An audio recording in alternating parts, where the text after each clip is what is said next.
over that nice ridge onto Sierra College Boulevard. There might be a little curve in it, but it's just going to go right through all of this. It's going to like cut the valley in half. And that's where many of the trees are going to be taken out too. Yeah, I think all of this area, you know, any of these plateau areas, they're going to build along here. I think about 90% of the ridge top they're going to build on. I vaguely remember that map because it's going to take off right there and the houses will be all lined up through here. In just a few minutes, we were able to walk further up the valley, where it gets narrower and more intimate. Hey! Wild turkey feather. There's a lot of wild turkeys down here. That's probably an acorn woodpecker right there, that little sound. Yeah.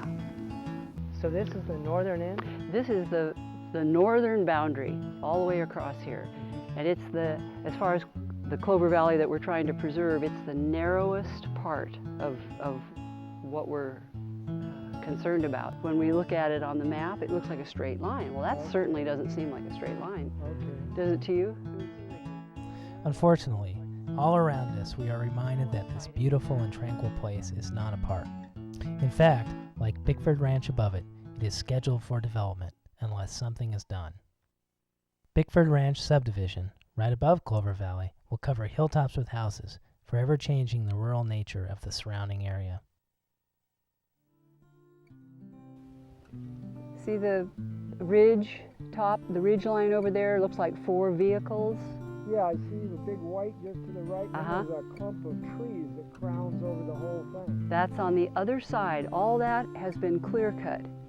That used to be oak-studded woodlands, blue oaks, and that's Bickford Ranch that we're looking at. Wow. That's all going to be houses. It's hard to believe. Yeah, they've cut in ridges, they've cut in roads.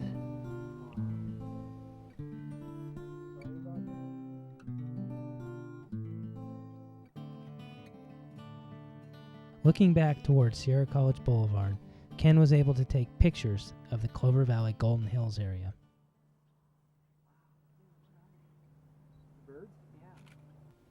The proposal is for many houses up in that area with the commercial, the 5 acres of commercial up in that area as well.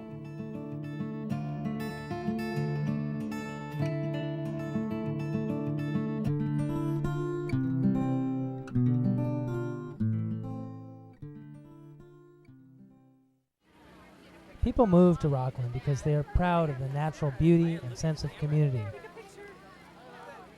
My name's Lisa Lobes, and I've lived in Rockland for about 12 years now, and one of the draws that brought my family here was the beautiful open space that Rockland had. And over the past 12 years, we've just seen so much development here that it seems like every little patch of beautiful land is being built upon. And I learned about the Save Clover Valley Foundation a couple of years ago, and I've learned more and more about the valley since. And I just really feel that if we could save this one spot from development so that the community can enjoy it and learn from it and tie it into the new downtown, I think it would really be an asset to this community.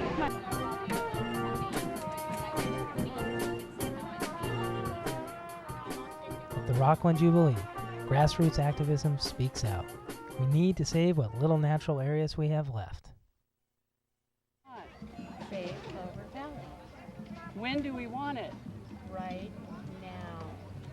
Save it. Don't pave it. It took too long to make it. Save it. Don't pave it. It took too long to make it. Save it. Don't pave it. It took too long to make it. Onlookers wait and watch as the parade is about to begin.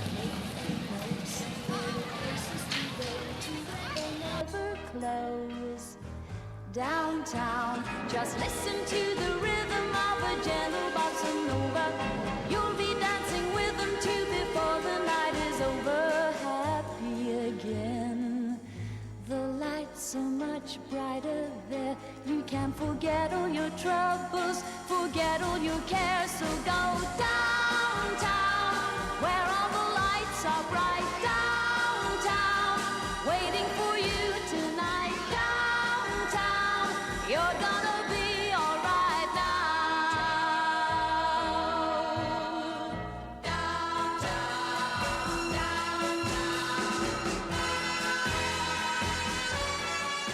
Indeed, a vibrant downtown and parade bring people together. So would a regional park like Clover Valley.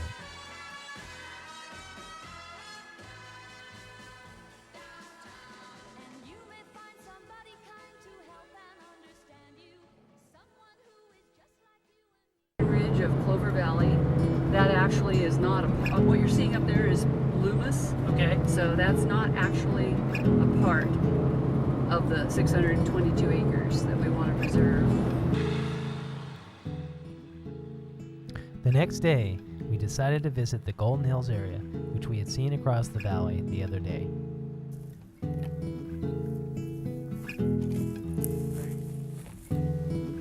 There's the water tower, and right on the other side of that is Boulder Ridge Park. Yeah. Is this right here where they're going to build the commercial development? This is where it's proposed, and this is where the parkway will come out. Oh no. 4 lanes. To complete the circle around Clover Valley, we decided to visit the valley floor one last time.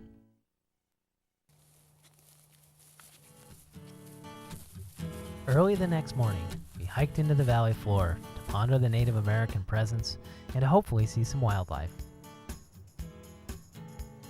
Here bounding over the ferries.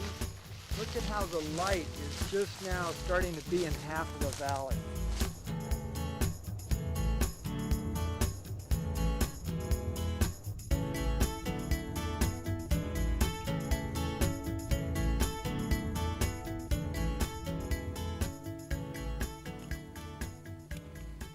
All these oak woodlands.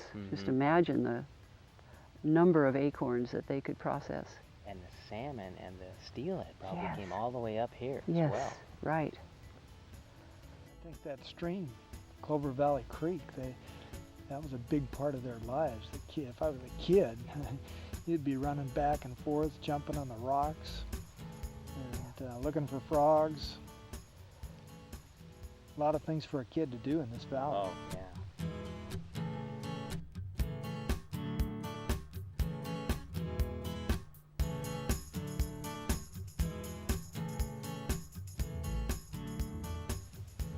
The coyote we saw down that way.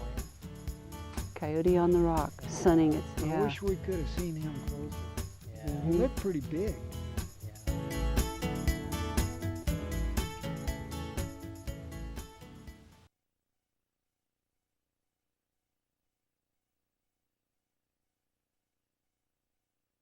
Wildlife.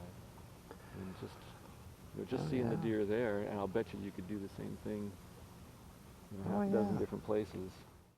Environmental consultants Dave Bennett and Doug Brewer discussed the environmental and cultural impacts of the proposed development in Clover Valley. Beaver dams all the way up the creek. So have you seen those? That's what's created this one wetland Yeah. here is a beaver dam. Right. Yeah. Well, I wanted to just briefly touch upon the biology here of Clover Valley because to me as a biologist it's quite unique. This is an island of wildlife habitat in what is a sea of concrete rooftops in Rockland.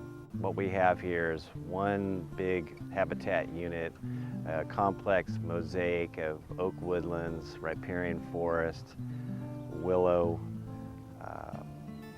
California buckeye, and all kinds of different types of habitats here. The diversity of the plants here also allows for diversity of animals that you see in the valley. And what you find out here is a wide diversity of wildlife, from black-tailed deer, wild turkeys, raccoons, opossums, all types of raptors and songbirds. And this is the last remaining place for them to